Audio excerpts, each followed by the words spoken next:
Awesome. So, in this particular episode of the Cookie Button Show, I have Oleg from Jenkins, which is a cloud native, a CNCF project. So, we are going to talk about what Jenkins is, what Oleg does at Jenkins, and I have a bunch of questions which I'll probably throw at Oleg and let Oleg answer.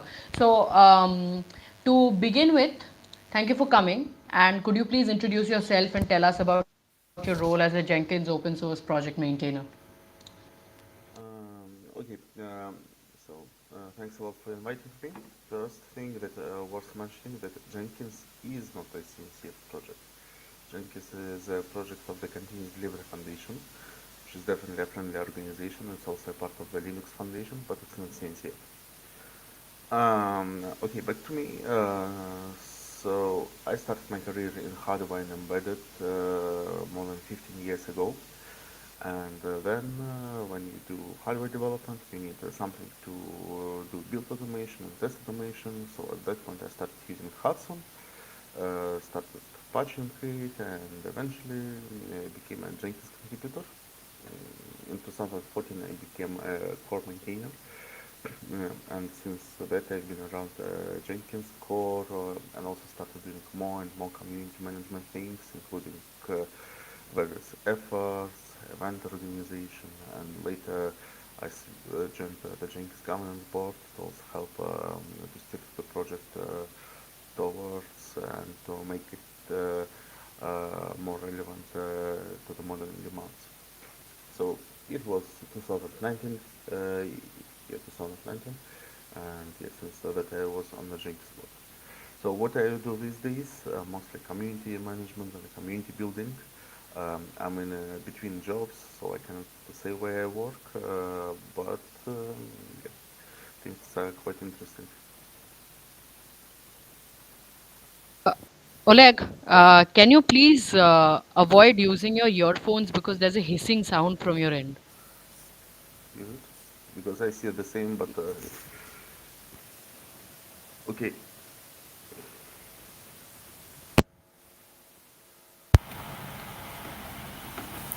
I'm not sure what happens. Is it better? There's a lot more hissing sound on your end.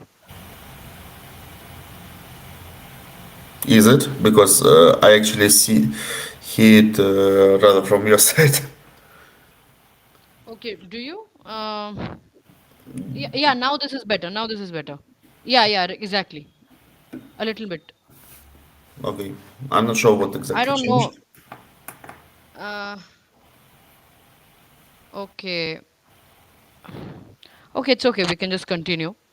But Okay. there is a slight hissing sound on your end. Is it from your mic, by the way?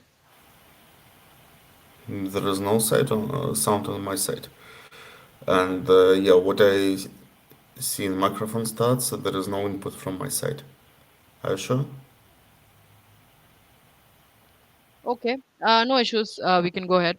So, I would like to ask you the next question, that what inspired you to contribute to the Jenkins project and how did you get involved? Yeah, so for me, as for many other people, I started fixing the issues that were blocking me from delivering things. So when I started maintaining my Jenkins instances, I experienced a lot of obstacles, mostly with regards to the security model we had in our company, but also with some functionality, especially tool management, because in hardware you have dozens of different tools. Obviously, you have no plugins for these tools, and there is a plugin for Jenkins, custom tools plugin that allowed to manage environments in very classic way, but it was quite handy. So this is where I started contributing. Why I stayed? Because I liked the community. There was a lot of collaboration, and for me, it was a great community to be a part of.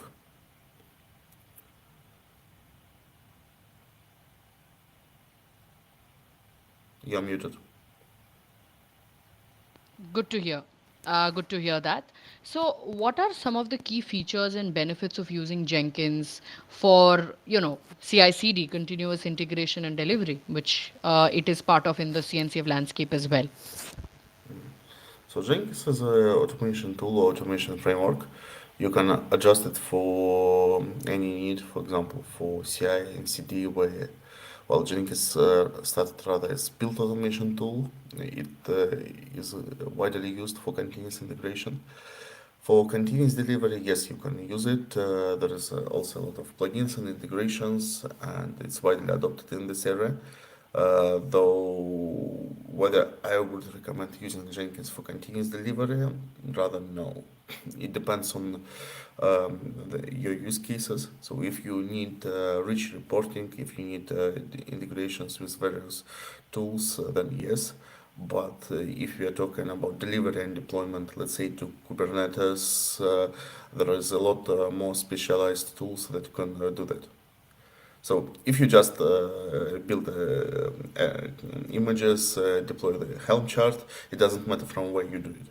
But if you do progressive delivery and other complex delivery pipeline with monitoring, rollback, etc., then it's much more complicated. There are again implementations for Jenkins, but whether you want to use them or specialized tools, I would rather recommend specialized tools, to be honest. Okay.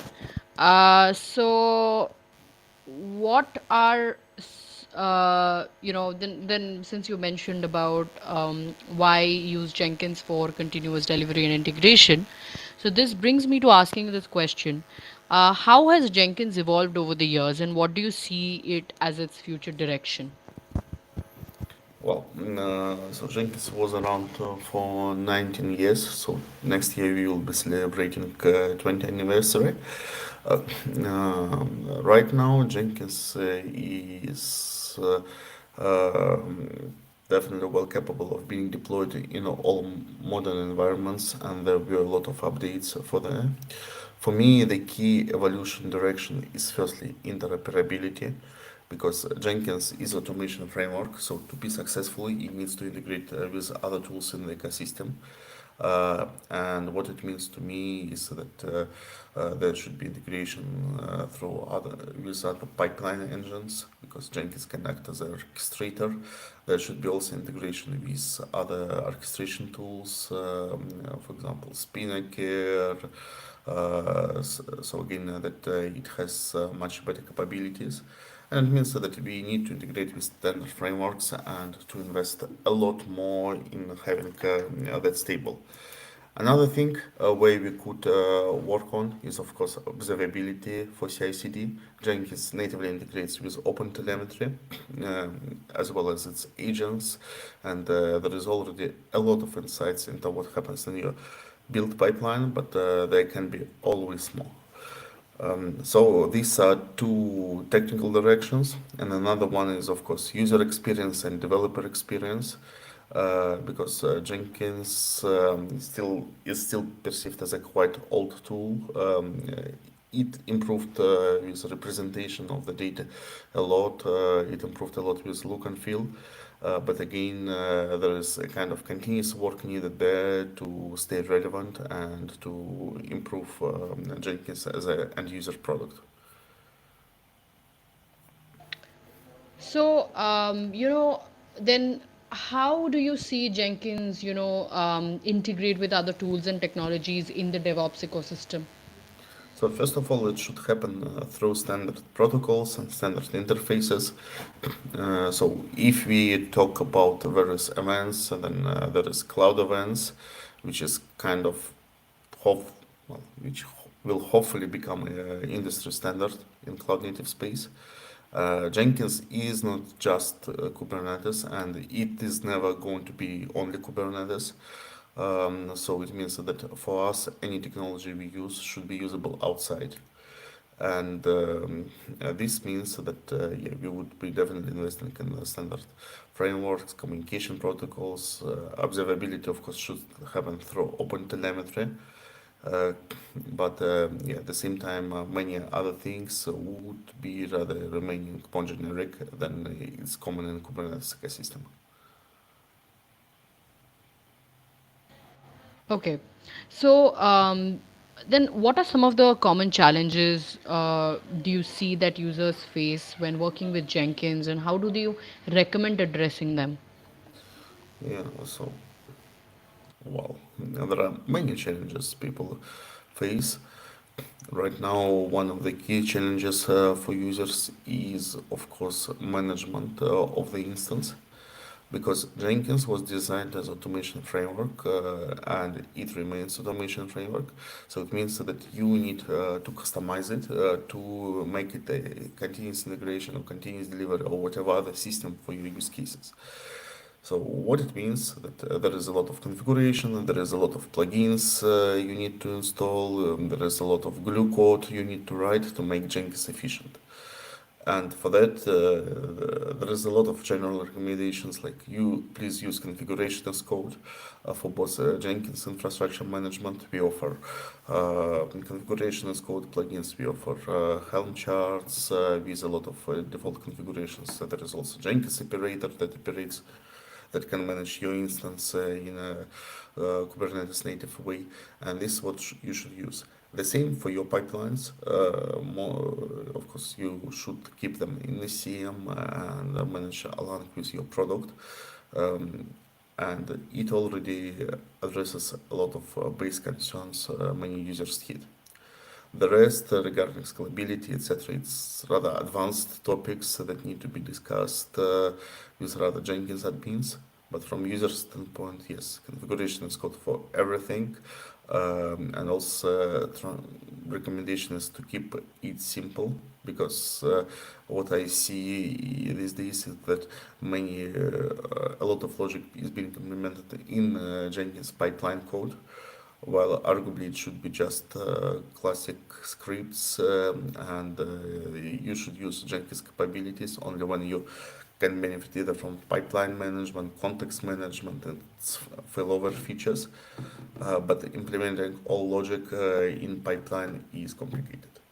If you decide to do so, definitely use pipeline libraries and other ways of encapsulation and management so that your pipeline libraries become a part of the product too. Oh, all right. So, how does the Jenkins community ensure the quality and the security of the code base, and what is the contribution process usually like? Okay, let's start one by one because it's a huge topic, maybe for a few meetups. So first of all, how do we ensure security process? We have a security team in Jenkins. We have a Jenkins security officer. It's an elected position, and this team basically operates everything around vulnerabilities and also a lot of bits regarding security hardening and long-term investment in stability of Jenkins. We have security releases at the moment every month or so. You can subscribe to security advisories channels just to get a heads up about upcoming release and then get all the advisories. Jenkins has quite a huge scope. Just example, we have 2,500 repositories. So we have security vulnerabilities quite often here and there. There was also a lot of technical debt, and basically this team deals with that. Regarding common contribution process, so in Jenkins it depends because again 2,500 components, some of them are quite standalone, for example CLIs, so there is integrations, so there is also plugin ecosystem where you use Jenkins as SDK and it, well, basically in any JVM language you can create a plugin, and also there is Jenkins core. In every area, the contribution process is different. What we invested in is that for every process and for every type of contribution, not just code, we have documentation. So if you go to jenkins.io/participate, you can find pointers to all types of contributions. For example, if you want to contribute to tests, event management, in documentation, security, project infrastructure, or code, you can go there. There are entry points which provide some basic information, links to repositories, links to good first issues. and you can start there. We also have public roadmap, you have public discussion channels which you can join, and if you're interested to contribute, you can start from these channels, and there are people who can help you. For example, 3 or 4 years ago, we started a special channel called Jenkins Newcomers and Newcomer Contributors. So if you are just beginner user or beginner contributor, you can join this channel, ask any question, and people who volunteer in these channels will help you to either get this issue solved or redirect you to the right channels.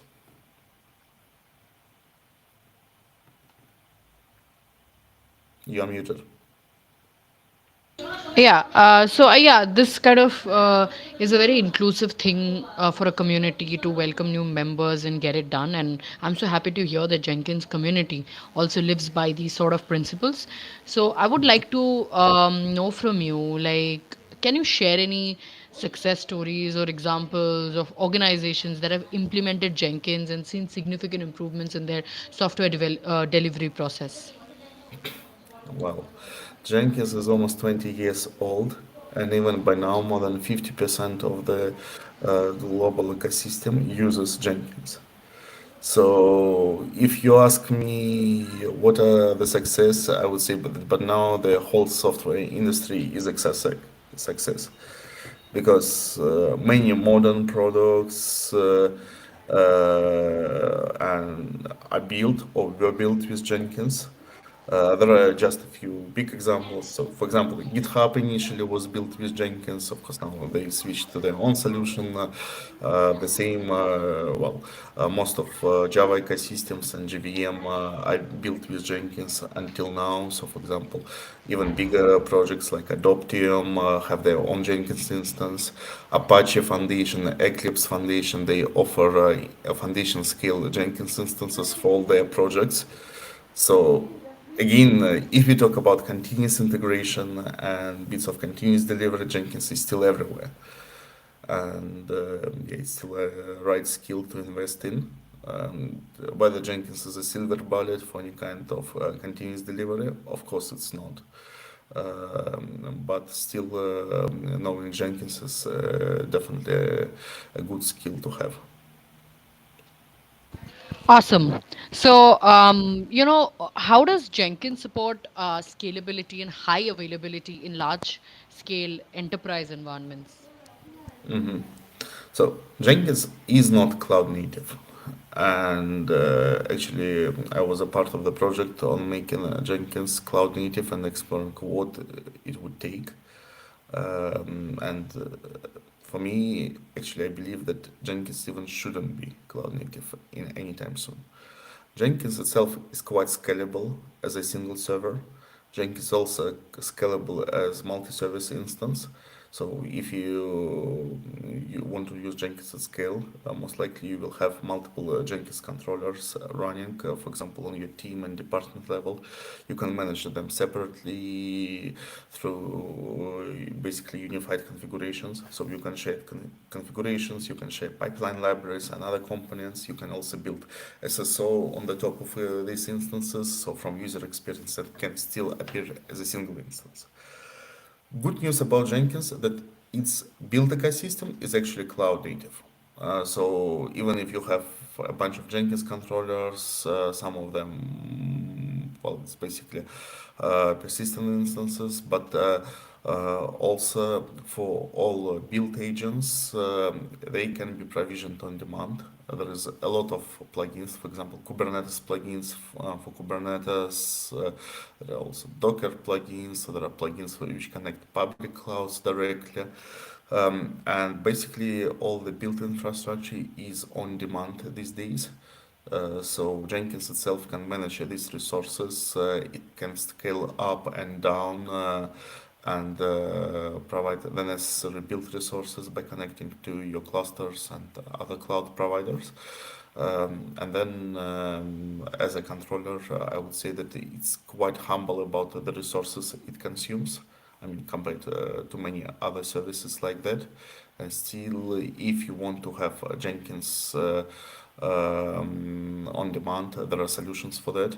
So, for example, we have a big success story from Swisscom in Switzerland that implemented on-demand Jenkins on its own. There is also CloudBees, enterprise vendor that provides CloudBees CI. That again is multi-level controller that can scale up and down, including all the components. And if you want, you can implement the same in open source. But yeah, I can assure you that it's quite a big investment.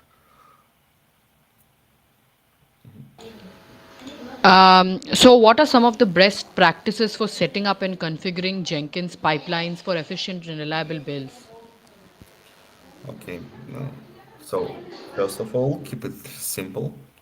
There is a lot of tools available for that, like pipeline libraries that can have test coverage, that have all kind of integration testing framework and unit testing frameworks. So if you create complex pipeline management code, consider that. Otherwise, basically, you have to choose whether you use scripted pipeline, which is basically full imperative definition. Also, there is declarative pipeline, and that is again imperative definition, but in a more structured way. There is pipeline as YAML if you want to define the same using YAML instead of Groovy DSL. And basically, you can choose one of these ways to define pipelines. But yeah, these days I definitely recommend using Jenkins pipelines, though there are other opportunities also available. Are you still online? Because you are muted and the screen is frozen.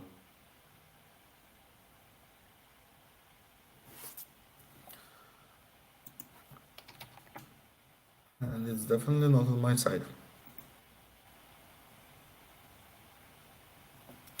Okay, so let's wait a bit. I'm not sure whether we are live, so let's give Bash some time. Meanwhile, yeah, if you're interested in Jenkins, we have a lot of channels where you can get the information. So there is a website, jenkins.io, where you can find all the guidelines, including beginner ones. And if you want to try Jenkins and Kubernetes, again, we offer a standard Helm chart that you can use. There is Jenkins operator, which can be started again in a few seconds. And this is the best way to get started in the Kubernetes space. Outside Kubernetes, it's also easy. It's Jenkins is distributed as a WAR file with a web container included. We use JTF for that. So basically, it's one CLI command, and you have Jenkins started. The same for Docker, the same for many other providers. So Jenkins.io/download, and you can find all the guidance there. Mhm. Are we even live?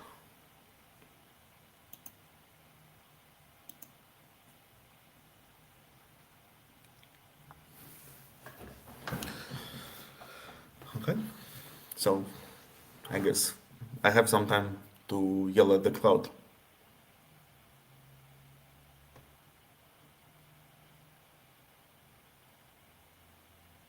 Mhm. Personally, yeah, I don't like Jenkins and Kubernetes. Well, Kubernetes is a great tool, but it has its own uses and limitations. And I believe that in most of the cases, you actually do not need Kubernetes. And this is why in Jenkins we invested a lot of time, and Jenkins still remains as not just Kubernetes tool, but also tool for everything. Oh, welcome back.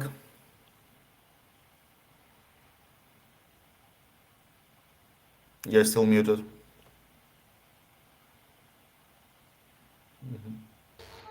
Yeah. So, how does Jenkins support, testing and quality assurance in the software development process?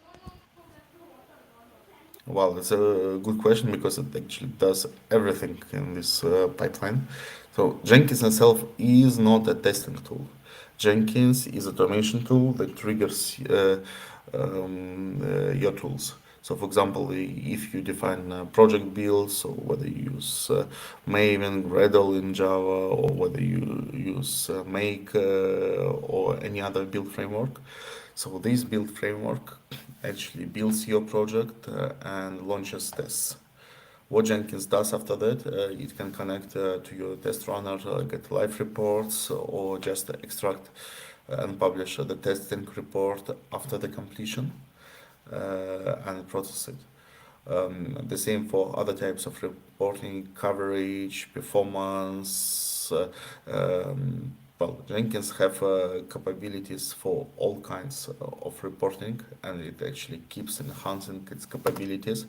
So for static analysis, yeah, of course, there are specialized tools like Sonar, but Jenkins itself is also very capable of analyzing and displaying various kinds of analysis things.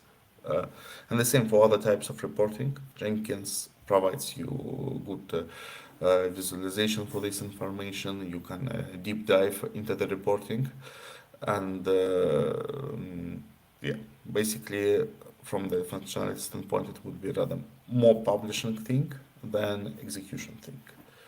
But Jenkins integrates well with every tool, so it's an advantage.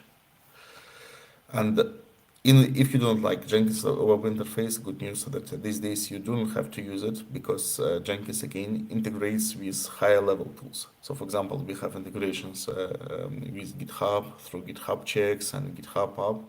And when you host project on GitHub, the same on GitLab, on other social coding platforms, you can get statuses from Jenkins right inside the web interface. You can get basic reporting right inside the web interface of this social coding platform, and you can go to Jenkins only if something fails and you need to do deep analysis. All right. So, can you discuss any upcoming features or improvements in the Jenkins roadmap that you're particularly excited about? Well, at the moment, Jenkins community keeps focusing on UI UX, and it might sound weird, but for me, it's one of the most exciting things because how Jenkins looks, how it provides information to users, has gradually improved over the past time, and it actually keeps improving, including various capabilities many users have been asking for example, better pipeline visualization, better insights of what happens, and through integration with observability tools like OpenTelemetry, we actually can do even more in these regards. So for me, this evolution of pipeline insights and visualization capabilities would be the key item. And another thing that I would like to see more is actually Jenkins doing things out of the box. Because right now, again, it remains automation tools. At the same time, there is a lot of capabilities, let's say specifically for cloud native environments. For example, there is pipeline library for Helm management, there is pipeline library for deeper integration with tools like Crossplane, Istio, and if we wanted to deploy Jenkins in Kubernetes, I believe that we could have had a separate distribution that basically provides things out of the box specifically for Kubernetes. To some extent, the Jenkins Kubernetes operator does that because it definitely includes Kubernetes agents plugin. It also includes Kubernetes secrets plugins so that you can extract all the secrets for your CI/CD from Kubernetes APIs. But it actually could do more on this regards and provide out-of-the-box experience for those who run in the cloud-native Kubernetes ecosystem. Awesome. So, how does Jenkins support containerization and deployment to cloud platforms like AWS, Azure, or Google Cloud? Well, again, it has integrations with pretty much everything. So for all the providers you mentioned, there is a lot of plugins that actually provide direct integration with particular services. So if you want to deploy to AWS, to GCP, there are plugins that do it for you if needed. Also, if you just use Kubernetes solutions in public cloud, again, there is all the necessary integrations. Jenkins itself, first of all, Jenkins can be deployed everywhere. Jenkins can be used in fully containerized way on any platform. And it can also build basically software and has all the capabilities for building, deploying, and verifying software in containers. And if you want to do that with Jenkins, sure you can. Um, Regarding specific features, well, it's hard to say because again, Jenkins has integrations with pretty much everything in modern public cloud ecosystem. Some of them are trivial, some of them are not, but it's there. All right. So, what are some of the popular plugins or integration with Jenkins that enhance its functionality? Well, most of Jenkins functionality comes from plugins. Even bigger features, let's say configuration as code or Jenkins pipeline, are actually plugins. Because Jenkins core right now it's basically a bunch of extension points plus a web interface on the top of it, and I think it's a good approach. So regarding functional things, so of course, so if you take Kubernetes ecosystem, so of course Kubernetes plugin that provisions agents, it's super popular.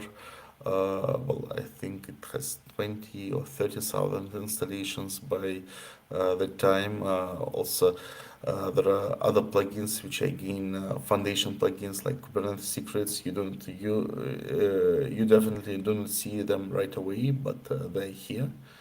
Um, what else regarding rather more specific plugins that use, of course, well, for agents, yeah, every agent provisioning is very popular. So AWS plugin too, or any other plugin.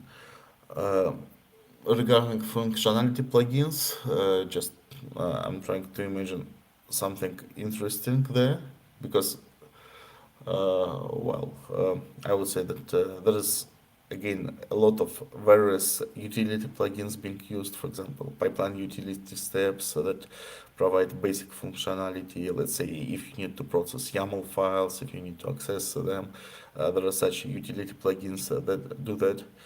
And there is also a lot of cool integration and reporting plugins.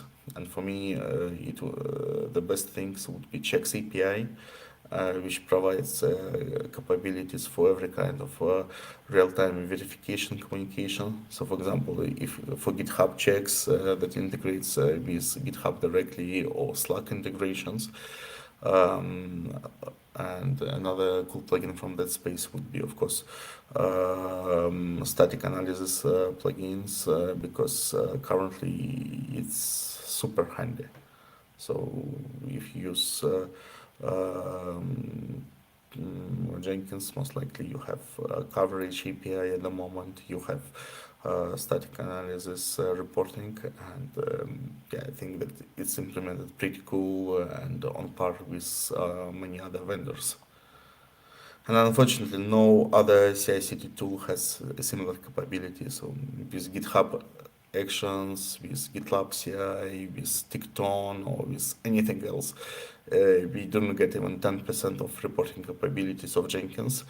And it actually makes me sad because I would like to have more capabilities in those tools closer to end users. So, um, how does Jenkins support, version control systems like Git, SVN, and Mercurial in the software development process? Well, again, it integrates with pretty much every ACM. Of course, Git is the most popular these days, but if you use Perforce, you can do that. The same, well, basically, with everything else, but Git became a kind of default standard. And Git and Jenkins can be used in multiple ways.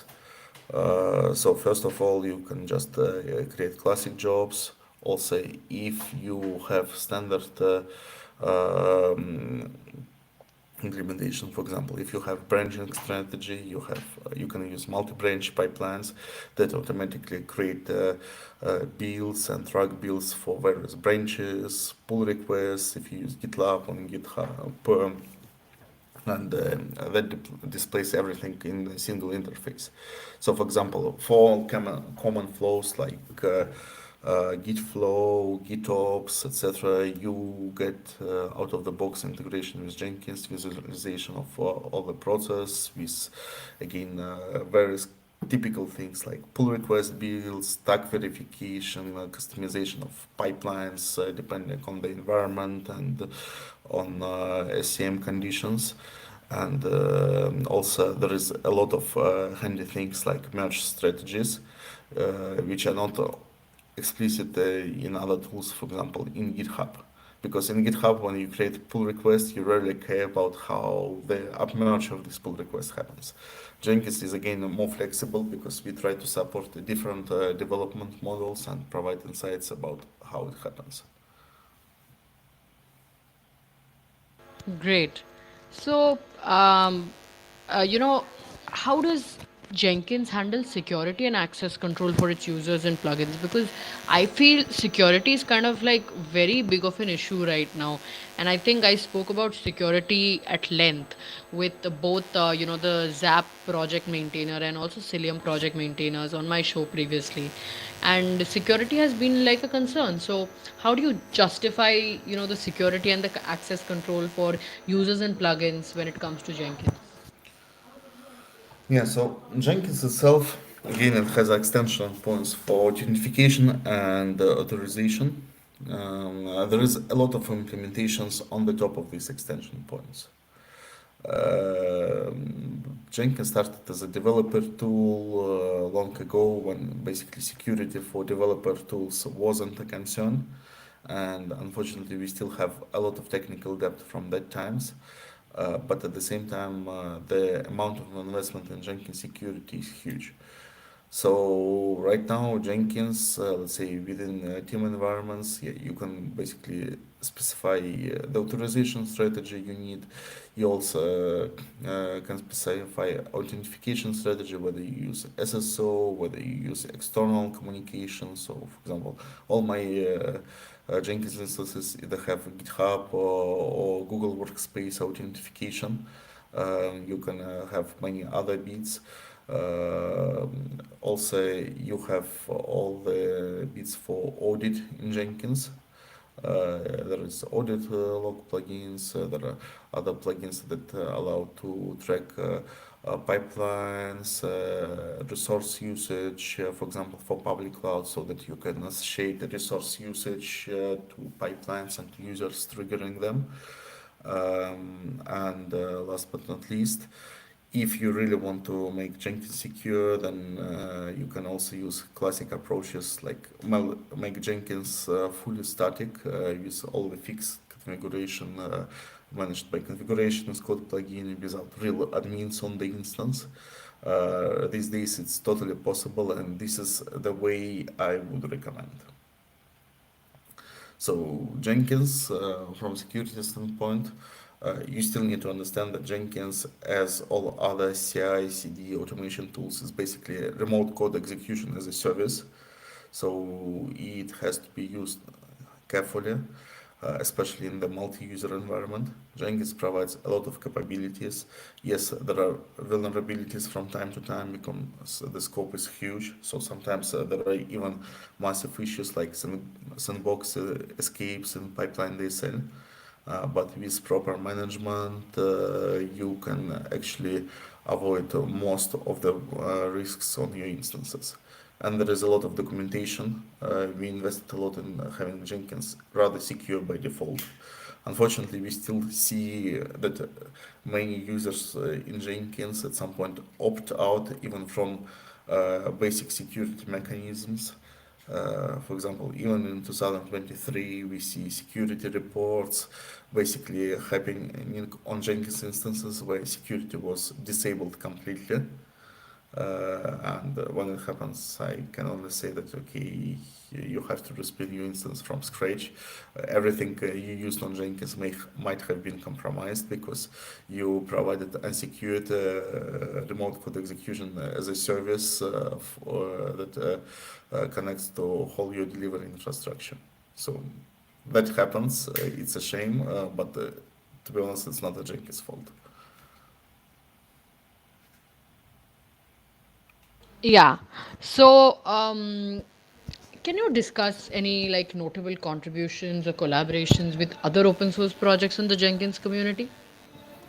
Well, Jenkins itself, firstly, we stand on the shoulders of giants. So we use a lot from the JVM open source ecosystem.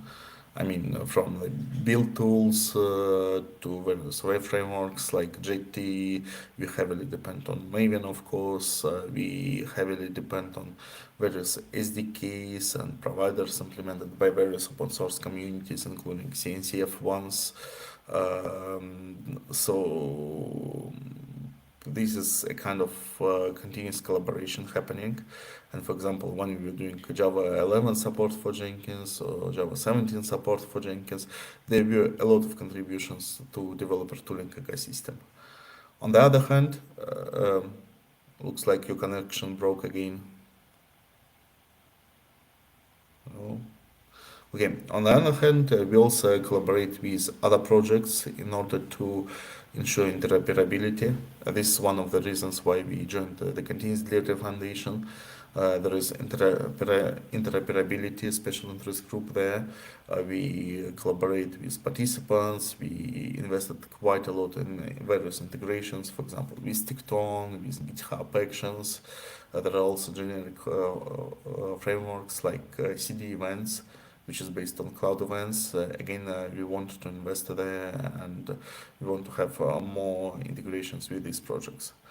And fortunately, we have a lot of collaboration with other projects, either those which are perceived competitors or those who are just well, basically platform projects for us and for the whole ecosystem. Okay, and we lost Barsha again. So let's wait a bit. And meanwhile, just a teaser. Yesterday, 2 days ago, I gave a talk on Jenkins public roadmap and what we learned. So if you go on jenkins.io/project/roadmap, you can see quite a stale snapshot of what we wanted to do in Jenkins. And yeah, this is why today I do not introduce advertise roadmap because in my case it needs serious update before it could be used and advertised again. But if you're interested to check out my talk, I published it on all social media, and there you can get a lot of retrospective about what could be done better for your open source projects.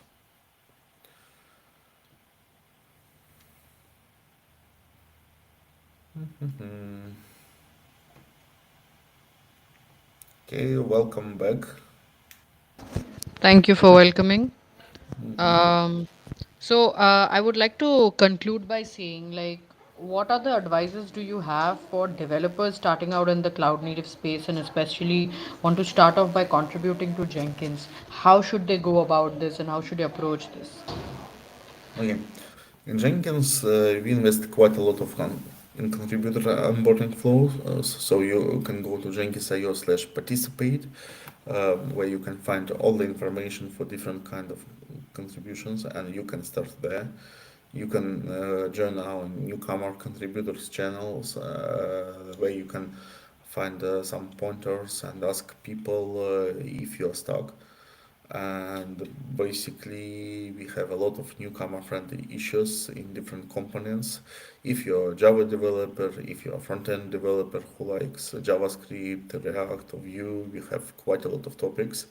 If you're a Golang developer, there are also projects, for example Jenkins Kubernetes separator that look for contributors, and again there are guidelines available here and there.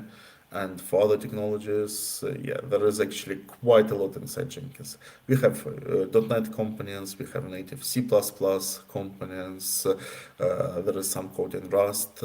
We also have the infrastructure that is written basically in everything. Well, most of our infrastructure runs in Kubernetes these days. So there is, if you're a DevOps person, actually, we have quite a lot of demand in the contributions. And if you want to improve your skills, you can just join our infrastructure team, which is quite active and which always acts as a kind of mentoring.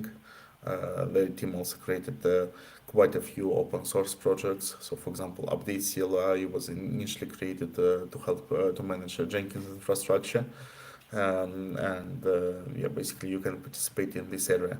There is quite a lot of opportunities, and if you're interested, just reach out to us for any kind of contributions and for any kind of user, for any kind of expertise. I think that we can find something.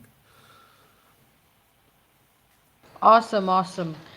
Thank you for coming on the show, Oleg. We had, I mean, a little bit productive chat about Jenkins and why should people contribute. And you also, misted some of the, busts that people know about Jenkins, some of the perceptions that people have about Jenkins. So thank you for coming. And I look forward to speaking with you about some different other cloud native project maybe coming out from Jenkins, because as you mentioned, Jenkins already standing on the shoulders of giants, and how Jenkins itself is not a cloud native project, but with its inception into cloud native landscape, uh, it's doing wonders, especially. So, thank you again, and look forward to meeting you again. Mhm.